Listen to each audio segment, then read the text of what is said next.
Praise the Lord, जय मसीह की। एक बार फिर परमेश्वर की दया से ही हम सब मिल पाते हैं, उसके लिए धन्यवाद करते हैं और उसके वचन को शेयर कर पाते हैं, ये भी उसका अनुग्रह है।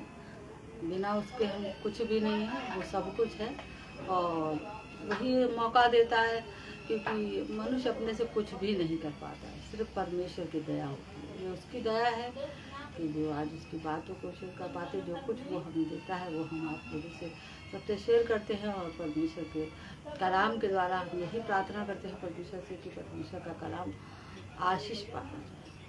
कृष्ण तो अपने वचन को आशीष दी है, लेकिन हमारे और आपके गीत के भी वो आशीष का कारण बन जाए। सुनने वाले हृदय और कान को भी ऐसा खोल परमेश्वर की उनको तेरी आवाज़ को सुनाई पड़े और सब व्यर्थ बातें मनों से बुद्धियों से दूर रहे। खुदावन तेरा लोग मांगते हैं, धन्यवाद करते हैं सुंदर समय के लिए। हालेलुया रबा शखाला वाले बोलने वाले हम तेरी आत्मा प्यारे पिता धन्यवाद। सब इबादत हाथों में सौंपते हैं, धन्यवाद करते हैं।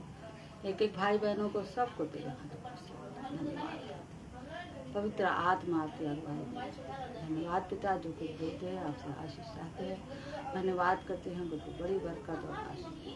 धन्यवाद सुनने वाले खुदावन, धन्यवाद तेरा हाथ हम सबके आमीन। प्रेज द लॉर्ड, जय मसीह जी, जय मसीह। सुंदर समय के लिए धन्यवाद करते हैं और बहुत ही खूबसूरत समय होता है जब हम सब फिर परमेश्वर के सामने पाए जाते हैं, इसके लिए धन्यवाद करते हैं। और आइए हम कलाम में से पढ़ेंगे, निकालेंगे कुरिन्थियों पहला कुरिन्थियों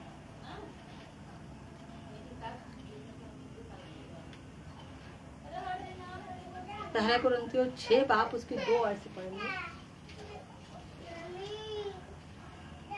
क्या तुम नहीं जानते कि पहला कुरिन्थियों 6 बाप उसकी 2 आयत।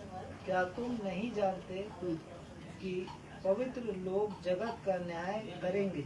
हाँ? ये है दूसरा है कि पहला? दूसरे में देखिए,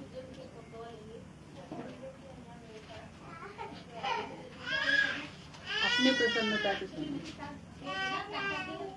क्योंकि वह तो कहता है अपनी प्रसन्नता के समय मैंने तेरी सुन ली। क्योंकि वो तो कहता है कि अपनी प्रसन्नता के समय मैंने तेरी सुन ली। परमेश्वर जब प्रसन्न था तो उसने क्या किया? हमारी प्रार्थनाओं को सुना और क्या किया? यीशु को हमारे बीच में भेज दिया।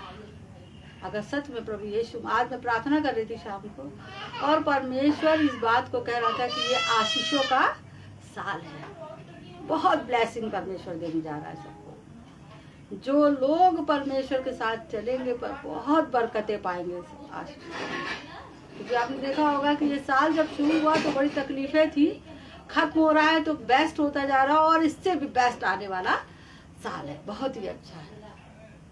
क्योंकि इस बात को परमेश्वर का आत्मा में उजागर कर रहा था कि आशीषों का साल है उनके लिए जो उससे प्रार्थना दुआ करते हैं, जहाँ भी रहते हैं भाई, उन सबको ये बात को सुन लें कि उनका ये बहुत ही बरकतों वाला साल शुरू होने जा रहा है। Praise the Lord.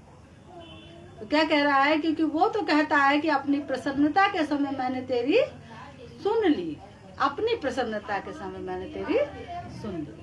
आपने देखा होगा जब कोई खुश होता है तो बहुत से सारे लोग जब खुश, अरे खुशी में चलो ये भी दे दे, जिस चीज को देना नहीं चाहते वो भी वो दे देते, क्योंकि वो खुश है, अपनी खुशी को वो खराब नहीं करना चाहते, है ना।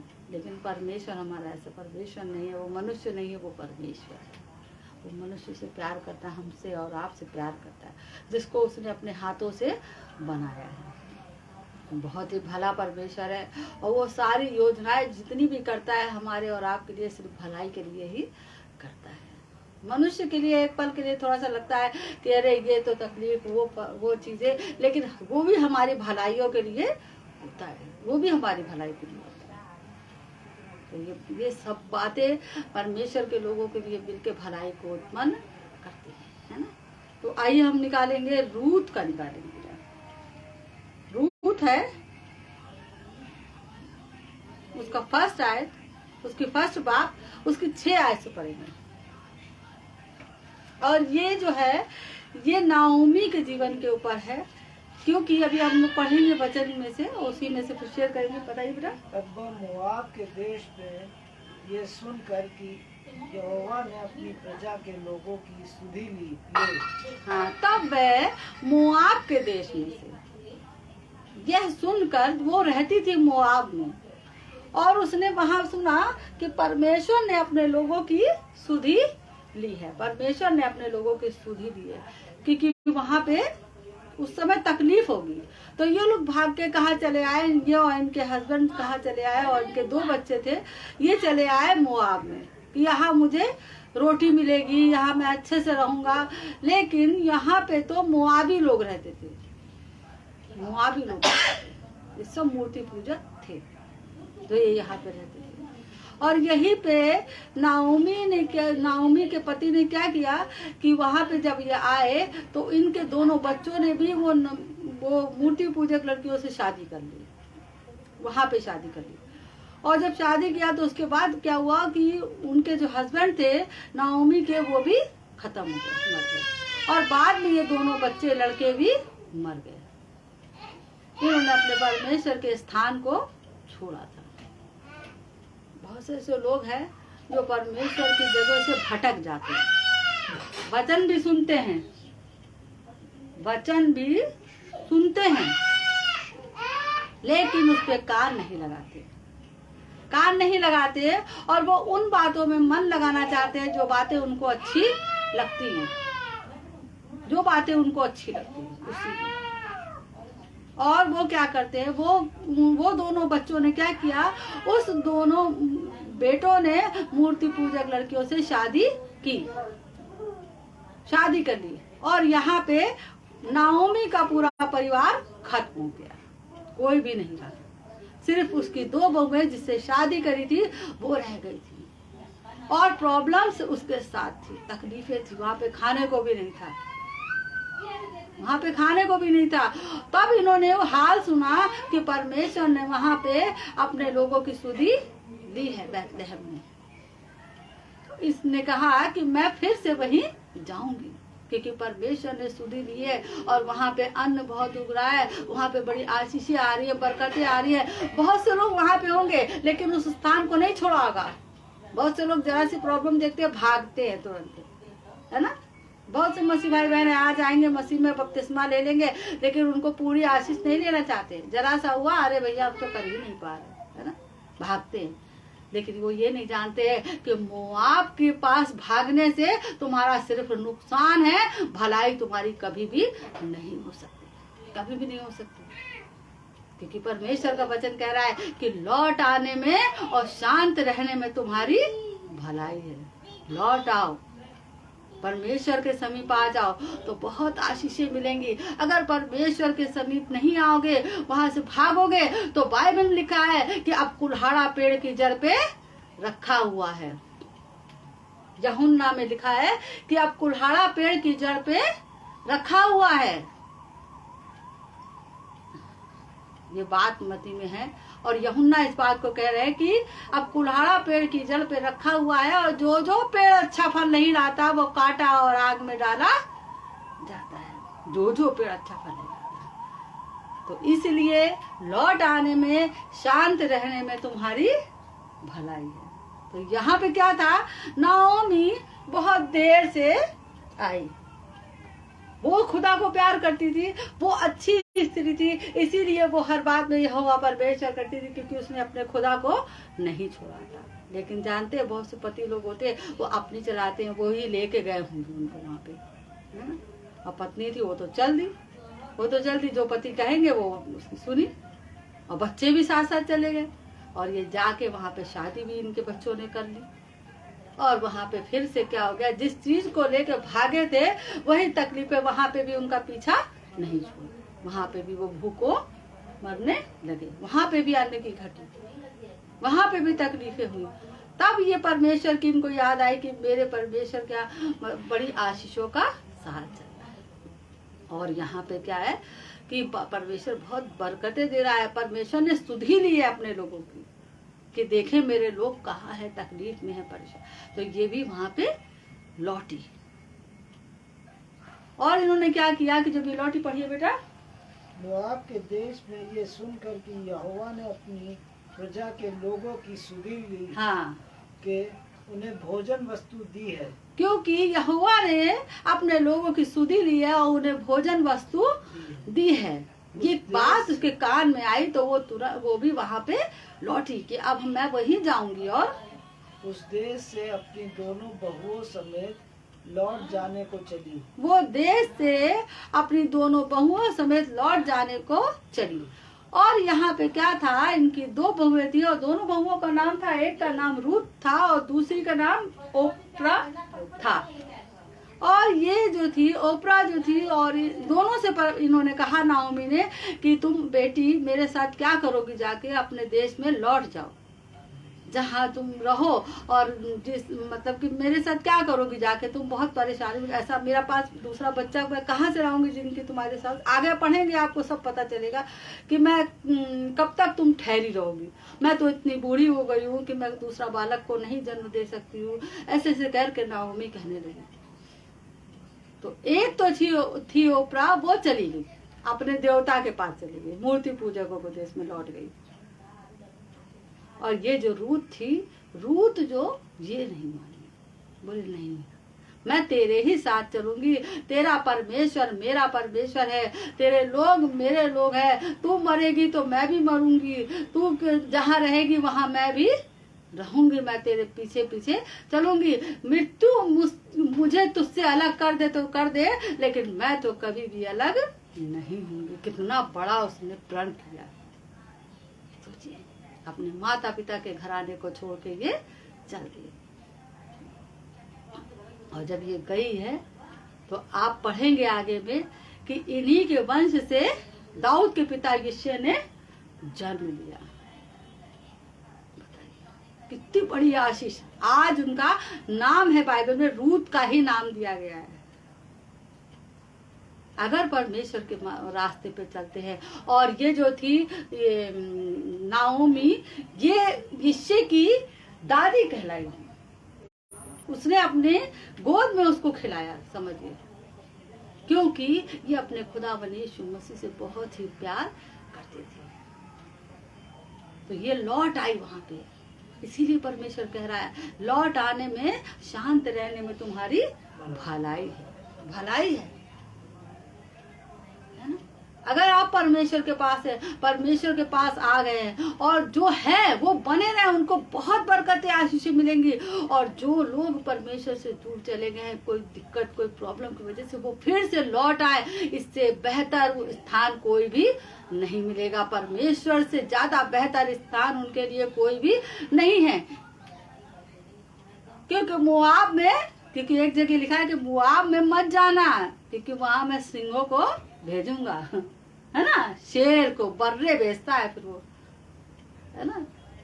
तकलीफ पे तकलीफ भैया, क्या हो गया, जब से यीशु मसीह को छोड़ा है तब से तकलीफ पे तकलीफ आ गई भैया। घर में भी ऐसा हो रहा, डर भी लग रहा भैया, है, परेशान भी हो गए भैया, बीमारी भी हो गई भैया। तो आपको बता रहे हैं नाओमी का एग्जाम्पल कि उसने अपने हस्बैंड को भी खो दिया और अपने दोनों पुत्रों को भी खो दिया। कि जो लोग अपने परमेश्वर को छोड़ देते हैं उनका हाल बहुत ही खराब होता है। कलीसिया में बहुत से लोग आते हैं और बहुत से लोग क्या करते हैं, आते हैं, ग्रहण करते हैं, लेकिन बैक होके, थोड़ी सी प्रॉब्लम पड़ी बैक होके चले गए।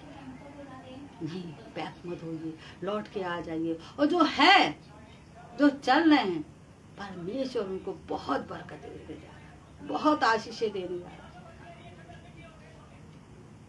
तो ये बात थी। और आइए पढ़ेंगे, इसी को पढ़ेंगे 19 बेटा पढ़ेंगे।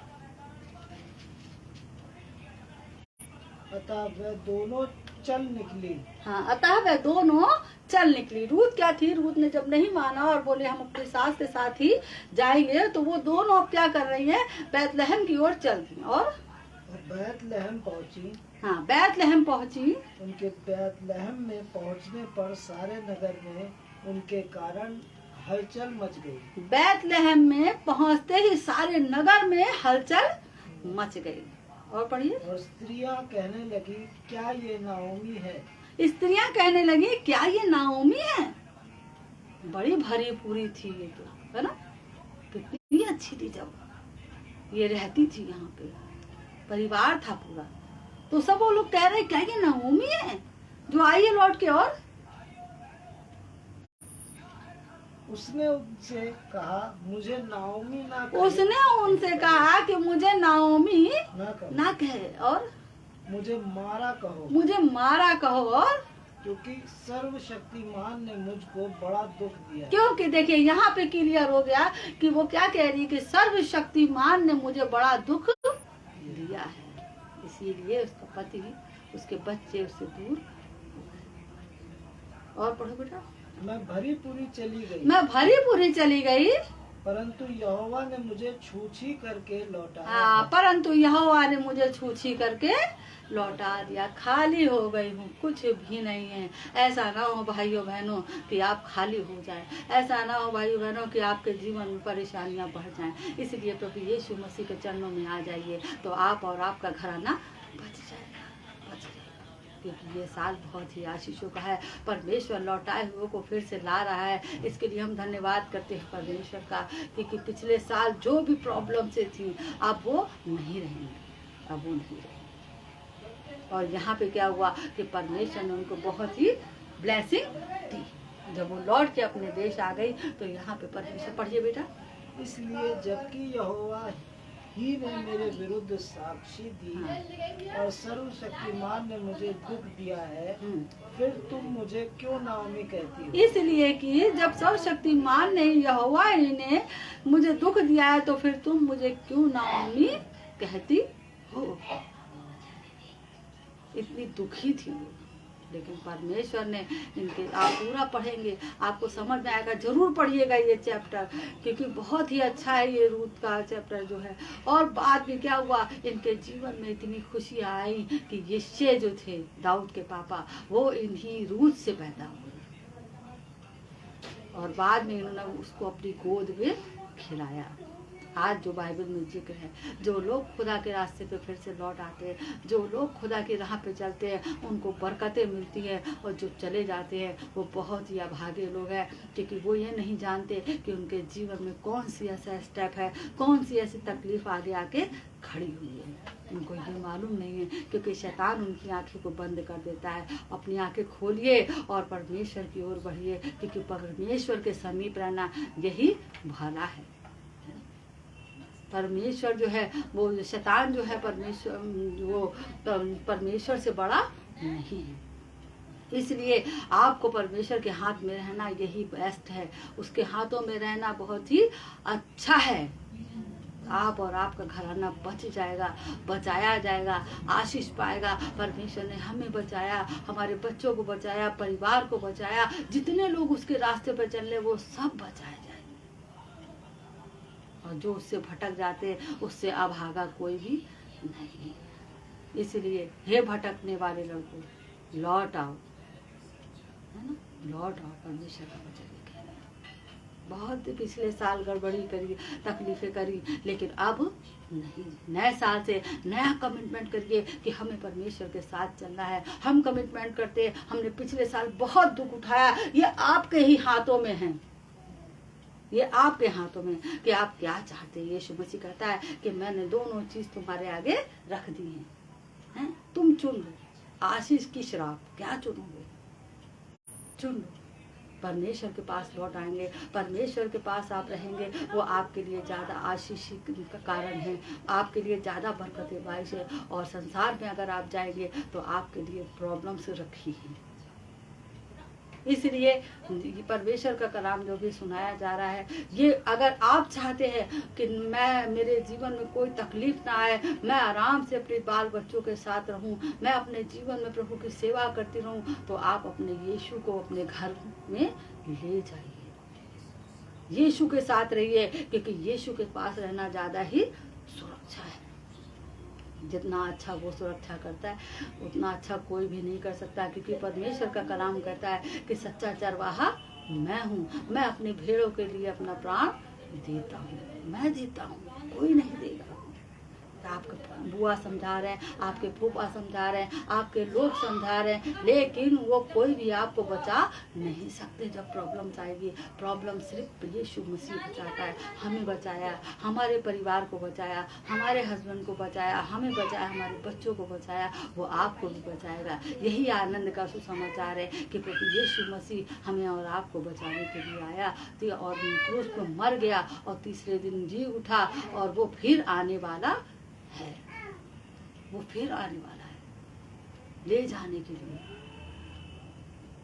ये बहुत ही खूबसूरत बात है कि जब नाओमी लौट आई तो उसके जीवन में बरकतें और आशीषें फिर से आ गई। और यहाँ पे पढ़ेंगे बेटा, निकालेंगे यूहन्ना, निकालेंगे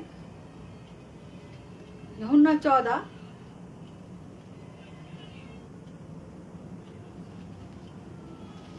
उसकी 6 से पढ़ेंगे। यीशु ने उससे कहा, मार्ग और सत्य और जीवन में ही हूँ। यीशु ने उससे कहा कि मार्ग और सत्य और जीवन मैं ही हूँ। बिना मेरे द्वारा कोई पिता के पास नहीं पहुँच सकता। बिना मेरे द्वारा कोई पिता के पास नहीं पहुँच सकता। बहुत से लोग कहते हैं हमारे फलाने के द्वारा हमारा उद्धार हो जाएगा, हम उसके द्वारा बचाए जाएंगे, हम गंगा नहा लेंगे तो हम बच जाएंगे, हम ये कर लेंगे तो बच जाएंगे, इतने नारियल के गोले फोड़ देंगे तो हम बच जाएंगे। नेवर, कभी भी नहीं आ सकते। झूठ बोल रहे हैं लोग, आपको भरमा रहे हैं, कुछ भी आपका नहीं है, आपको वो और नरक की ओर धक्का देते हैं। लेकिन प्रभु यीशु मसीह का कलाम कह रहा है कि मार्ग, सत्य और जीवन मैं हूँ, बिना मेरे द्वारा कोई भी पिता के पास नहीं पहुँच सकता। यीशु के द्वारा ही उद्धार है, यीशु के द्वारा ही जीवन है। बिना यीशु के जीवन आप सोचे तो आपका कोई भी जीवन नहीं कहलाता, जीवन नहीं है। क्योंकि ये बात हमने और हमारे परिवार ने देखी है कि बिना यीशु के कुछ भी नहीं होता। अगर यीशु हमारे जीवन में है तो आपके जीवन में कभी भी कोई ऐसी जीवन में दिक्कत पड़ेगी, यीशु तुरंत उससे निकाल देता है। बाइबल में लिखा है, दुष्ट अपनी विपत्ति में पड़ा रहता है लेकिन धर्मी को परमेश्वर पड़ने नहीं देता, भूखों भी मरने नहीं देता, है ना। यहाँ पे क्या हो गया, नाओमी भूखों मरने लगी, तकलीफ आ गई उसके जीवन।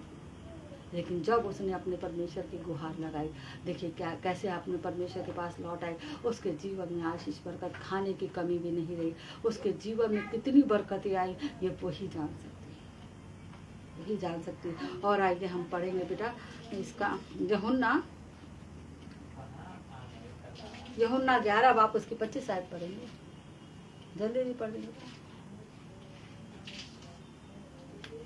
यीशु ने उससे कहा, पुनरुत्थान और जीवन मैं ही हूँ। यीशु ने उससे कहा कि पुनरुत्थान और जीवन मैं ही हूँ। यहाँ पे क्या कह रहा है, मार्ग और सत्य जीवन मैं ही हूँ, बिना मेरे द्वारा कोई पिता के पास नहीं पहुँच सकता। मार्ग भी वही है, सत्य भी वही है और जीवन भी वही है। बिना उसके कोई मार्ग है ही नहीं, बिना उसके आपको जीवन मिल ही नहीं सकता, बिना उसके आप सच्चाई को जान ही नहीं सकते। क्योंकि वो इस बात को क्लियर करके बता रहा है कि मार्ग, सत्य और जीवन मैं हूँ, बिना मेरे द्वारा कोई पिता के पास नहीं पहुँच सकता। अगर मैं नहीं हूँ तो तुम सोचोगे पिता के पास तो कभी भी नहीं पहुँच सकते। और यहाँ पे क्या कह रहा है कि पुनरुत्थान और जीवन मैं ही हूँ, पुनरुत्थान और जीवन मैं, जीवन भी मैं हूँ और पुनरुत्थान भी मैं ही हूँ। उसने तुरंत वहाँ पे लाजर को जिंदा किया, क्योंकि वो कह रही थी इस बात को मरियम कि हाँ प्रभु, जब तू आएगा अंत के समय में तब तू मेरे भाई को जिला देगा। कहेगा ये क्या बात करती है, पुनरुत्थान और जीवन मैं ही हूँ, आएगा वाली कौन सी बात करती हूँ। अभी प्रेजेंट टाइम मैं ऐसा करूँगा कि तुम्हारा भाई चंगा हो जाएगा। उसको नहीं मालूम था कि वो जीवन उसके पास में खड़ा था, वो साथ थे लेकिन नहीं। कभी कभी यीशु साथ होता है, इंसान को मालूम नहीं पता, हाँ वो आएगा तब अच्छा कर, नहीं, परिस्थितियां आपकी सेम नहीं रहेंगी। अभी इसी वक्त आज से ही आपकी परिस्थितियां बदलनी शुरू हो जाएंगी, क्योंकि यीशु है। जब यीशु रहता है तो सब कुछ बेस्ट रहता है, वो आपकी परिस्थितियां सेम नहीं रहने देंगे।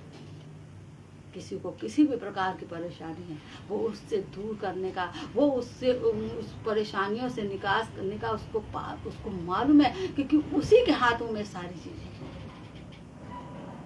और पढ़िए बेटा। और जो कोई जीवित है और कोई जीवित है और मुझ पर विश्वास करता है और मुझ पर विश्वास करता है वह अनंत काल तक ना मरेगा। वह अनंत काल तक ना मरेगा। और क्या तू इस बात पर विश्वास करती क्या है? तू इस बात पे विश्वास करती है? आज आप और हम भी कह सकते हैं हाँ प्रभु। उसने कहा हाँ प्रभु मैं विश्वास करती हूँ।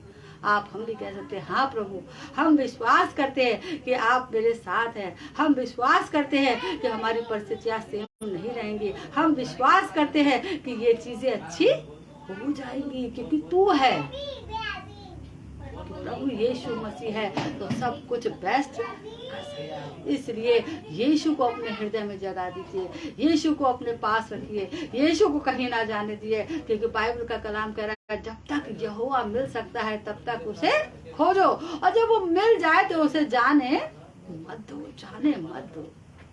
नहीं प्रभु, क्योंकि जैसे वो चेले थे वो भाग गए, कितने चेले भाग गए, और उसमें से जब पतरस और यूहन्ना से यीशु मसीह ने कहा कि क्या तुम भी चले जाना चाहते हो, तो कह रहे नहीं प्रभु हम कहाँ जाएंगे, जीवन की बातें तो आपके ही पास हैं, कहाँ जाएंगे हम छोड़ के आपको। नाओमी ने क्या कहा अपनी सास को, नहीं जाऊंगी, कुछ भी हो जाए नहीं जाऊंगी। पतरस और यूहन्ना ने यीशु मसीह का नहीं जाएंगे, कहाँ जाएंगे हम छोड़ के। अपने यीशु को कभी भी अपने से अलग नहीं, क्योंकि यीशु हमारे मनों में राज करता है, यीशु हमारे घरों में राज करता है, हमारे लोगों में राज करता है। संसार पे मन लगाना मूर्खता है, लेकिन परमेश्वर पे मन लगाना आशीष का कारण है। परमेश्वर प्रेम करता है ऐसे लोगों से जो उससे प्रेम करते हैं। जितना ज्यादा आप खुदावन के करीब रहेंगे उतना ज्यादा अच्छा। बहुत से लोग हैं ये मीटिंग कर रहे हैं, वो कर रहे हैं, भीड़ को कर रहे हैं, बहुत सारे कर रहे हैं, ज्यादा इधर जा रहे हैं उधर जा रहे हैं, लेकिन प्रार्थना करने वाले बहुत कम लोग हैं, बहुत कम लोग। लेकिन जो प्रार्थना करते हैं जंग को वही जीतते हैं। इसलिए प्रार्थना करना बहुत ही जरूरी है। आज मैं इसी बात के लिए समझाऊंगी कि प्रार्थना करिए। प्रार्थना जितनी आप प्रार्थना करेंगे आपके लिए उतना ही अच्छा। आपके समीप यीशु मसीह बना रहेगा। अपने बच्चों को जैसे वो पंखों के आड़ में छिपा के रखता है, वैसे ही आपको हमको भी रखता है। इसीलिए तो हम प्रॉब्लम में नहीं पड़ते, इसीलिए तो हम कहीं जाते हमारा एक्सीडेंट नहीं होता, इसीलिए तो हमें कोई खरोच नहीं लगती, क्योंकि वो अपने पंखों की आड़ में हमें और आपको छुपा के रखता है। न तो वो सांस खींच ले तो हम लोग रात को सोते रह जाए। ये उसी की ही दया है, प्रतिभोर उसकी करुणा नहीं होती है, तो हम उसके सभी पाए जाते हैं। तो यहाँ पे क्या कह रहा है कि यूहन्ना ने कहा, उसने कहा कि उसने उससे कहा हाँ हे प्रभु मैं विश्वास करती हूँ कि परमेश्वर का पुत्र मसीह जो जगत में आने वाला था वो तू ही है। और वो ये कहकर वो चली गई और अपनी बहन मरियम को बुलाकर चुपके से गुरु यही है और तुझे बुलाता है। और वो क्या करी कि अपनी बहन को तुरंत बुला के लेके आई कि गुरु यही है। यीशु मसीह का मार्ग और सत्य जीवन मैं हूँ, और यहाँ पे कह रहा पुनरुत्थान और जीवन मैं ही हूँ। और तुरंत वो लेके आई, यीशु गया और तुरंत उसने लाजर को आवाज दी। वो तो इंतजार कर रही थी कि मेरी समस्या, मेरा भाई उस दिन जी उठेगा जब यीशु मसीह आएगा, लेकिन यीशु मसीह ने कहा अभी प्रेजेंट टाइम, अभी होगा सब, क्योंकि मैं ही पुनरुत्थान और जीवन मैं ही हूँ। क्योंकि जब यीशु होता है तो तुरंत हर चीज़ों का सलूशन हो जाता है, तुरंत हर चीज़ बेस्ट हो जाती है, बाद के लिए नहीं रहती है। बाद के लिए आपकी भी परिस्थितियाँ बाद के लिए नहीं रह जाएंगी, सेम नहीं रह जाएंगी, ये बदलेंगी और परमेश्वर आपको बरकत देगा, बरकतों से भरेगा, क्योंकि ये बात स्वयं परमेश्वर कह रहा है इस बात को। और पढ़िए बेटा, और ये यूहन्ना 7 उसकी 37।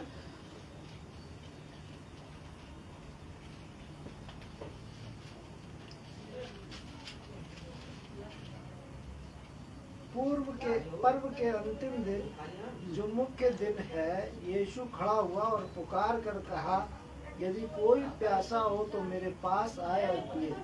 यदि कोई प्यासा हो, उसने कहा पर्व के अंतिम दिन यीशु खड़ा हुआ और पुकार के कहने लगा कि यदि कोई प्यासा हो तो वो मेरे पास आए और पिए। मेरे पास आए। किसी भी तरीके की प्यास होगी आपको, यीशु बुझा देगा। किसी भी तरीके की यीशु बुझा देगा, क्योंकि यीशु के पास वो शक्ति, वो सामर्थ्य, वो बल, वो ताकत है हर चीजों से छुटकारा देने की। तो कह रहा है यदि कोई प्यासा हो तो वो मेरे पास आए और पिए। और जो मुझ पर विश्वास करेगा, जैसा पवित्र शास्त्र में आया है, उसके हृदय में से जीवन के जल की नदियां बह निकलेंगी। उसके हृदय में से जीवन जल की नदियां बह निकलेंगी। उसके हृदय में से। एक समय वो सूखा, कुछ भी नहीं, कि वो किसी को क्या कोई अच्छी बातें बताएगा, किसी को क्या प्यास बुझाएगा जब वो खुद ही प्यासा है। लेकिन जब यीशु मसीह के पास कोई आता है तो वो सोता बन जाता है। वो पवित्र आत्मा के लिए कह रहा था कि वो अपनी पवित्र आत्मा उसको देगा।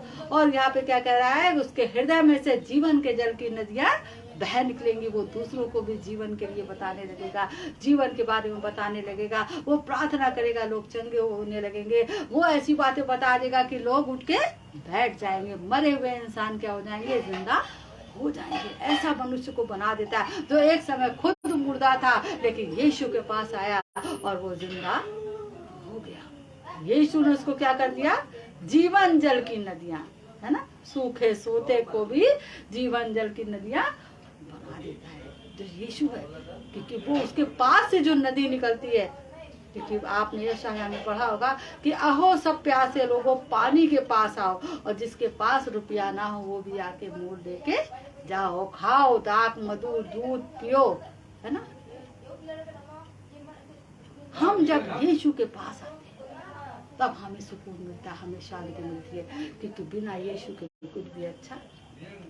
जब वो तृप्त करता है तभी आप सबको तृप्त कर पाएंगे, क्योंकि आपके अंदर से वो सोता उमड़ने लगेगा, आपके अंदर से वो खुशियां निकलने लगेगी, आपके अंदर से वो चंगाई निकलने लगेगी। जैसे यीशु मसीह है वैसे ही वो कहता है, जैसा मैं हूँ वैसे तुम हो संसार में, वैसे ही वो बना देता है। तो अरे इनके साथ तो यीशु रहता है। जब से ये मेरे घर में आने लगे हैं, मेरे घर में बरकतें आने लगी हैं। जब से ये आने लगे हैं, हमारे घर में कोई बीमार नहीं पड़ता। जब से ये आने लगे हैं, हमारे घर में बहुत ही परेशानी पहले चलती थी, लेकिन ये आने लगे हैं, अब वो परेशानी हमारे घर में नहीं रहती। क्योंकि कौन जाता है आपके साथ, यीशु जाता है। यीशु जाता है। वो बगीचा, वो बाग जो एक समय सूखा पड़ा था, वो लहलहाने लगता है, क्योंकि आप में से वो नदी निकलती है। आप में से वो प्यासे लोग पानी पीते हैं तो वो क्या हो जाते हैं, वो तृप्त हो जाते हैं। पढ़िए बेटा। और उसने ये वचन पवित्र आत्मा के विषय में कहा। उसने ये वचन पवित्र आत्मा के विषय में कहा, जिसे उस पर विश्वास करने वाले पाने पर थे। जिसे उस पर विश्वास करने वाले पाने पर थे।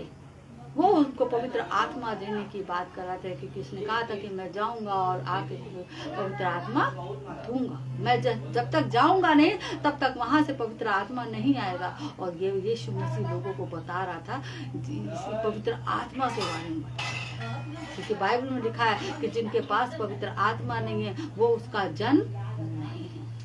जिनके पास पवित्र आत्मा नहीं है वो पवित्र आत्मा के लिए जरूर जरूर जरूर प्रार्थना करे कि परमेश्वर हमें पवित्र आत्मा मिले, क्योंकि परमेश्वर का वचन कहता है कि वो अनाथ हैं जिनके पास पवित्र आत्मा नहीं है। इसने कहा है मैं तुम्हें अनाथ नहीं छोड़ूंगा, देखो जगत के अंत तक सदा मैं तुम्हारे साथ रहूंगा।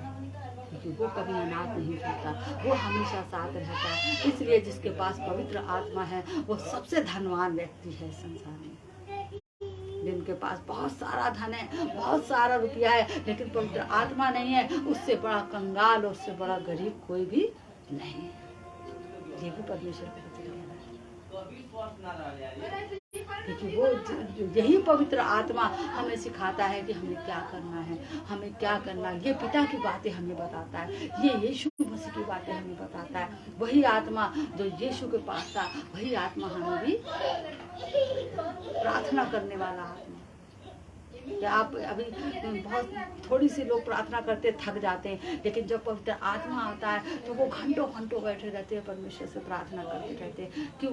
ये पवित्र आत्मा आता है, आप नहीं करते, बहुत से लोग करते हैं। लेकिन पवित्र आत्मा जब तुम पे आएगा, क्योंकि बाइबल में कह रहा है कि पवित्र आत्मा जब तुम पे आएगा तब तुम सामर्थ्य पाओगे, और इस छोर से लेके छोर तक मेरे गवाह होगे। पवित्र आत्मा क्यों कह रहा है इस बात को? क्यों कह रहा है ना? इसके कोई वजूद है, इसीलिए इस बात को कह रहा है। तो यीशु मसीह नहीं कहता इस बात को। आइए हम पढ़ेंगे, एक आयत और पढ़ेंगे बेटा, निकालेंगे। यूहन्ना ही पढ़ेंगे, यूहन्ना 4 उसका 23 आयत।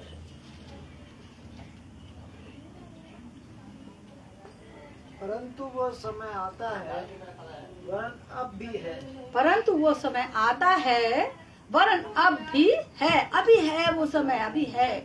क्या कह रहा था? देखो अभी वो प्रसन्नता का समय है, अभी ये अनुग्रह का समय चल रहा है, ये अभी अनुग्रह का समय चल रहा है। और ये क्या कह रहा है अभी कि देखो वो आता है, और देखो वो अभी है, और वरन अब भी है, वरन अब भी है, जिसमें सच्चे भक्त पिता की आराधना आत्मा और सच्चाई से करेंगे। जिसमें सच्चे भक्त पिता की आराधना आत्मा और सच्चाई से करेंगे, आत्मा और सच्चाई से करेंगे।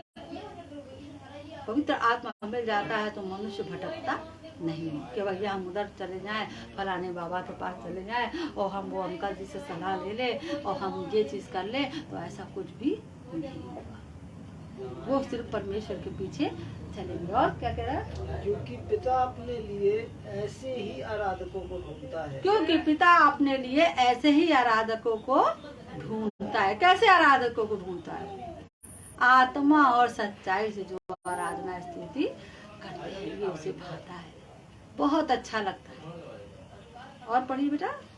परमेश्वर आत्मा है, परमेश्वर आत्मा है, और अवश्य है कि उसकी आराधना करने वाले आत्मा और सच्चाई से आराधना करें। और अवश्य है कि उसकी आराधना करने वाले आत्मा और सच्चाई से उसकी आराधना करे। आत्मा की जो प्रार्थना होती है वही ग्रहण होती है, सच्चाई से जो प्रार्थना होती है वही ग्रहण होती है। क्योंकि बाइबल में लिखा है कि जो ऊपर से आता है वही ग्रहण होता है, जो ऊपर से आता है।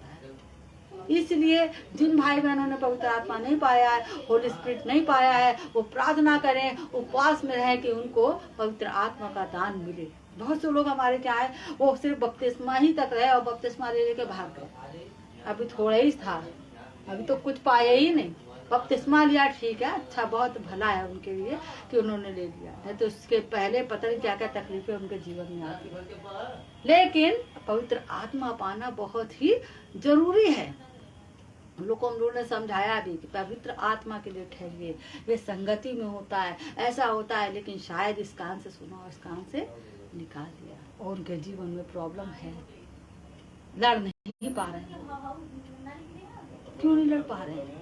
क्योंकि पवित्र आत्मा सामर्थ, जो सामर्थ है वो तो उन्होंने ली ही नहीं, वो तो ली ही नहीं, आधे ही में।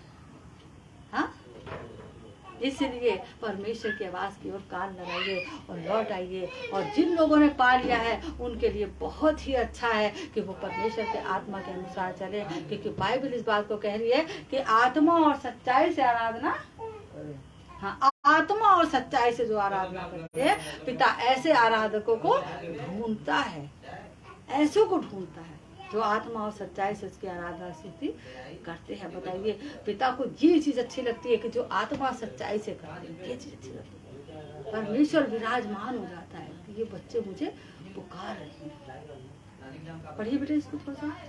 स्त्री ने उससे कहा, मैं जानती हूँ कि मसीह जो ख्रिस्त कहलाता है आने वाला है। ये भी यहाँ पे कह रही है, वहाँ पे मरियम भी यही कह रही थी कि मैं जानती हूँ कि अंतिम दिन मेरा भाई जी उठेगा। वो साथ में रहती थी।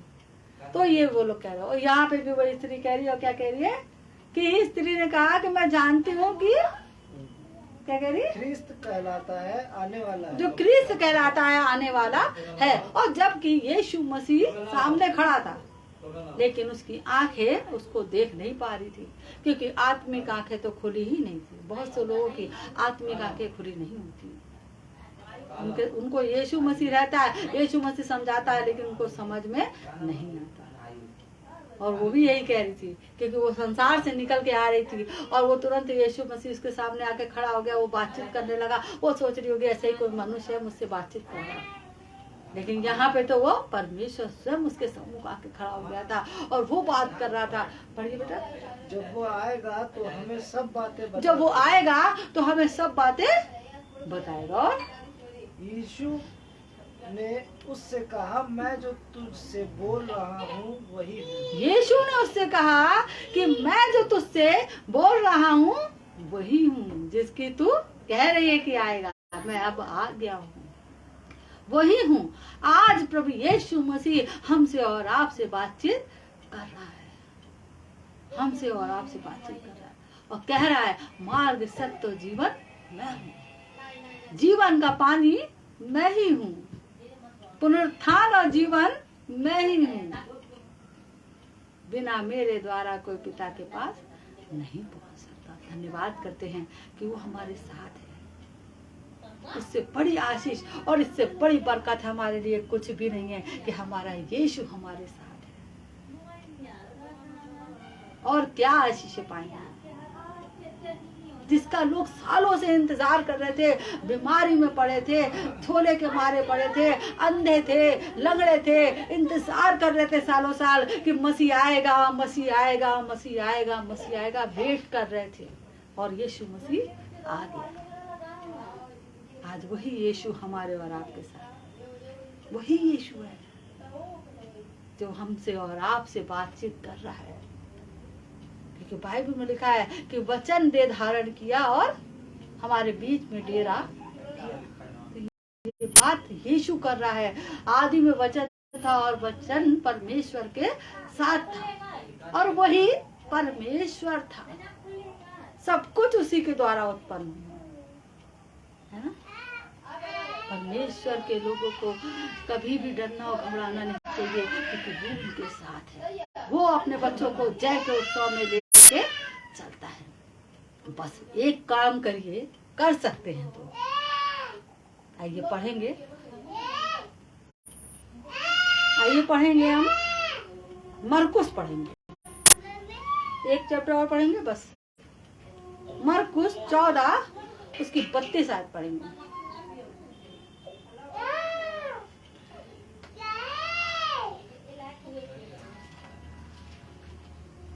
मरकुस 14 उसकी 32 पढ़ेंगे। फिर वह गतसमनी नामक एक जगह में आए, और उसने अपने चेलों से कहा, यहाँ बैठे रहो। हाँ, एक मिनट बेटा, ये वाला छोड़िए, इसी के ऊपर वाला पढ़ दीजिए जरा। ये पढ़िए मरकुस 13 उसकी 34 आयत। ये उस मनुष्य की सी दशा है जो परदेश जाते समय अपना घर छोड़ जाए। ये उस मनुष्य की सी दशा है जो परदेश जाते समय अपना घर छोड़ जाए, और अपने दासों को अधिकार दे, और अपने दासों को अधिकार दे, और हर एक को उसका काम बता दे, हर एक को उसका काम बता दे, और द्वारपाल को जागते रहने की आज्ञा, और द्वारपाल को जागते रहने की आज्ञा दे। और इसलिए जागते रहो, इसलिए जागते रहो, और हर समय। और पढ़िए बेटा। क्योंकि तुम नहीं जानते कि घर का स्वामी कब आएगा, क्योंकि तुम नहीं जानते कि घर का स्वामी कब आएगा, सांझ को या आधी रात को, सांझ को या आधी रात को, या मुर्ग के बांग देने के समय, या मुर्ग के बांग देने के समय, और या भोर को। हाँ? ऐसा न हो कि वह अचानक आकर तुम्हें सोते पाए, ऐसा ना हो कि वह अचानक आके तुम्हें सोते पाए। और जी मैं तुमसे कहता हूँ, जो मैं तुमसे कहता हूँ वही सबसे कहता हूँ, वही सबसे कहता हूँ कि जागते रहो और हर समय प्रार्थना करते रहो, प्रार्थना करिए, जागते रहो, हर समय प्रार्थना करते रहो। प्रार्थना करना बहुत ही जरूरी है। प्रार्थना से अपने मन को कभी भी मत हटाइए और कभी भी ये प्रार्थना करना ना छोड़िए, प्रार्थना करते रहिए। चाहे आप जिस भी सिचुएशन में रहें, आपके पास खूब धन भरा हो, आपके पास खूब लोग बैठे हो, सब कुछ हो, लेकिन प्रार्थना बहुत जरूरी है। प्रार्थना से कभी पीछे मत भागिएगा। जैसे ही आपको यीशु बोले कि प्रार्थना करो, तुरंत प्रार्थना करिए। भीड़ को भी छोड़ के आप चले जाइए प्रार्थना करने, वही जय में चलते हैं जो लोग प्रार्थना करते हैं, क्योंकि वो आपको यीशु अपनी बातें बताने के लिए बोल रहा है। यीशु सामर्थ्य से, पता ना आपके पास वो बात शक्ति है, पता न, और आप तो खड़े हैं लेकिन वो चीजें आपके पास नहीं हो, लेकिन यीशु जब आपके पास आता है तो आपको वो सारी सिचुएशन को डील करने की, सारी सिचुएशन को हैंडल करने की शक्ति, सामर्थ्य देता है। और जब आप यीशु से ही नहीं मिलते हैं तो आप अपने जीवन में कुछ भी नहीं कर सकते। तभी दाऊद कहता है कि तेरे बिन मैं कुछ भी नहीं, तेरे बिन मैं कुछ भी नहीं। आप प्रभु यीशु मसीह के पास रहिए, जब तक यहोवा मिल सकता है तब तक खोजो, जब मिल जाए तो उसे छोड़ो मत। यीशु अगर पास में हमारे है और आपके है तो प्रार्थना करिए, प्रार्थना में नित्य लगेगा, क्योंकि बहुत ही बरकतें, बहुत ही आशीषें परमेश्वर हम सबको देने जा रहा है, और उसके लिए तैयार रहिए। कहीं ऐसा ना हो बहुत ज्यादा आशीषें बरकत पा के बहक जाए, तो प्रार्थना भी करना बहुत ही जरूरी है। Praise the Lord, praise the Lord. परमेश्वर पाक कलाम पढ़े जाने सुन जाने पे आशीष हो। आइए हम सब प्रार्थना करेंगे। Hallelujah, hallelujah. धन्यवाद करते हैं प्यारे पिता, सुंदर समय के लिए हम धन्यवाद करते हैं। और वचन द्वारा बातचीत करी प्रभु यीशु मसीह, हम धन्यवाद करते हैं कि तू हमारे बीच में है प्रभु यीशु मसीह। और यही प्रार्थना करते हैं प्रभु यीशु मसीह कि जो भी हमारे भाई बहन और हम सब प्रभु यीशु मसीह तेरी आराधना स्तुति करते हैं, तेरे वचनों को सुनते हैं प्रभु यीशु मसीह। हो शखांदा रबा रिबा रबा स्तू रबा रिबा रबा, पुनरुत्थान और जीवन तू ही है यीशु मसीह, मार्ग सत्य जीवन तू है प्रभु यीशु मसीह। है खुदावन, जितने भी लोग ऑनलाइन प्रोग्राम देखते हैं प्रभु यीशु मसीह, हम यही तुझसे प्रार्थना करते हैं कि कोई बीमार हो तो प्रभु यीशु तेरे नाम से वो चंगा हो जाए, यीशु के नाम से। ओ प्रभु यीशु मसीह, कोई परेशान है, आर्थिक स्थितियों में परेशान है, किसी भी प्रकार की परेशानियां हो उनके जीवन में, खुदावन यीशु नासरी के नाम से वो दूर की जाए, यीशु के नाम से। तूने कहा है मेरे नाम से तुम कहोगे ये पहाड़, तो वो भी हट जाके समुद्र में लग जाएगा। प्रभु यीशु, हम तेरे नाम से खुदावंदा रब यीशु मसीह के नाम से मांगते हैं प्रभु जी की हर एक परेशानियां, हर एक पहाड़ जैसी तकलीफें यीशु के नाम से दूर की जाए यीशु, और तेरे नाम से वो ब्लेसिंग, वो आशीषें सबके जीवनों में रिलीज हो जाए यीशु के नाम से। ओ खुदावन यीशु मसीह, और यही चाहते हैं जो वचन पढ़ा गया खुदावन हम सब के जीवन में आशीष का कारण बन जाए यीशु। धन्यवाद करते, ब्लेस कर, धन्यवाद करते, प्रार्थना को प्रभु यीशु के नाम से मांगते, आमीन, आमीन।